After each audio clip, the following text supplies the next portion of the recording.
ভগবানপুর ২ নম্বর ব্লকের অন্তর্গত পাউশি অন্তোদয় অনাথ আশ্রমের আবাসিক ও স্নেহসায়া শিশু আবাসের আবাসিকরা একত্রে আশ্রম প্রাঙ্গণে এক বর্ণাঢ্য অনুষ্ঠানের মাধ্যমে বড়দিনের উৎসব পালন করলো। সকালেই সকল শিশু একত্রিত হয়ে কেক ও মোয়া খেয়ে মিষ্টিমুখ করে। তারপর এক বনভোজনে সবাই মিলিত হয়। প্রতিদিনের গতানুগতিক রান্নাবান্না থেকে বেরিয়ে আলাদা এক স্থানে গিয়ে এই বনভোজনটি অনুষ্ঠিত হয়। টিফিনে লুচি, কেক, মিষ্টি, ডিম সেদ্ধ, মোয়া খায় তারা। তারপর সান্তাক্লজ সেজে গ্রামের উদ্দেশ্যে বেরিয়ে যায়। সান্তাক্লজ গ্রামের শিশু ও বড়দের কেক ও চকোলেট উপহার দেয়। তারপর আশ্রম প্রাঙ্গণে এসে একটা বর্ণাঢ্য অনুষ্ঠানের মাধ্যমে প্রভু যিশুর উদ্দেশ্যে প্রণাম নিবেদন করেন। বিভিন্ন নাচ, গান, আবৃত্তি সহকারে এক বর্ণাঢ্য সাংস্কৃতিক অনুষ্ঠানে সকল শিশু ও আগত শুভানুধ্যায়ী মিলিত হয়। পরে দুপুরে এক মহা ভুরিভোজে সকলে একত্রিত হয়ে বসে আনন্দে খাওয়া-দাওয়া করে। আশ্রমের কর্ণধার তথা সম্পাদক বলরাম করণ বলেন, এই দিনটা আশ্রমে শিশুরা খুব আনন্দের সঙ্গে পালন করে।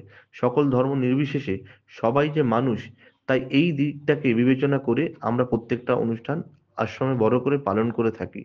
তাছাড়া এই দিনগুলো শিশুরা খুব আনন্দে কাটায়, একসঙ্গে বসে খাওয়া দাওয়া করে। একটা স্পেশাল মেনু থাকে খাওয়া দাওয়ার জন্য। সবাই এই আনন্দের মধ্যে বড় হয়ে উঠুক এবং আগামী দিনেও তারা যাতে মানুষের মতো মানুষ হয়, সমাজের প্রত্যেকের প্রতি তাদের কর্তব্য পালন করুক, এই আবেদনই।